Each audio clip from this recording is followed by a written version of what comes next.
In the morning when I rise, give me Jesus.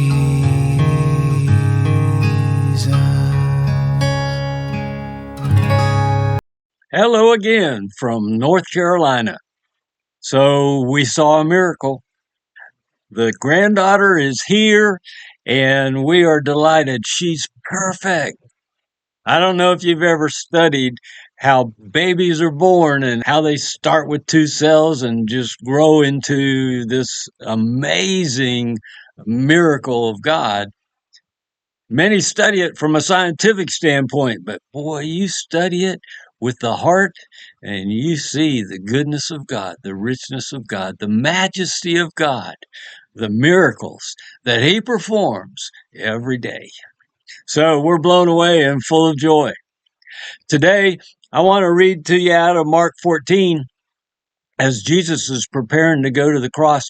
You remember that we just saw the story of a woman who celebrated Jesus, who honored him by pouring perfume on his head.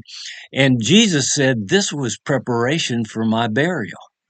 Well, today we're going to see how he prepared for the Last Supper. We're in Mark 14, and I'm going to read verses 12 through 16. And they say this: on the first day of unleavened bread, when the Passover lamb was being sacrificed, his disciples said to him, where do you want us to go and prepare to eat the Passover?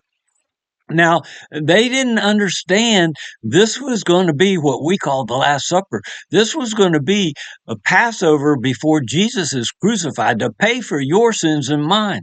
They didn't understand that. They thought this was just a regular Passover every year. And so Jesus knew, though, that this was something special. He said in verse 13, he sent 2 of his disciples and said to them, go into the city, and a man will meet you carrying a pitcher of water. Follow him. And wherever he enters, say to the owner of that house, the teacher says, where is my guest room in which I may eat the Passover with my disciples?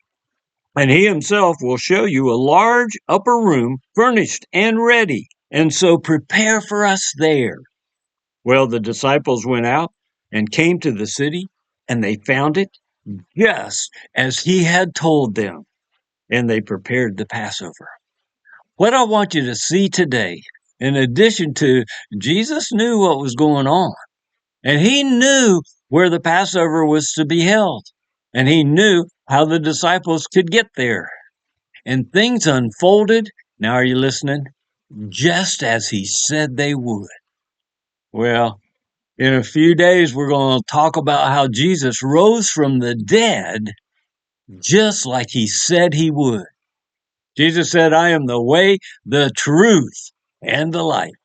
If Jesus says it, you can count on it, because it will unfold just like he says it will. Well, God bless you as you trust Jesus and walk with him, because he's for you and not against you, and he leads you into rich abundance of life. I look forward to being with you tomorrow. I'll see you then. Give me Jesus. Give me Jesus.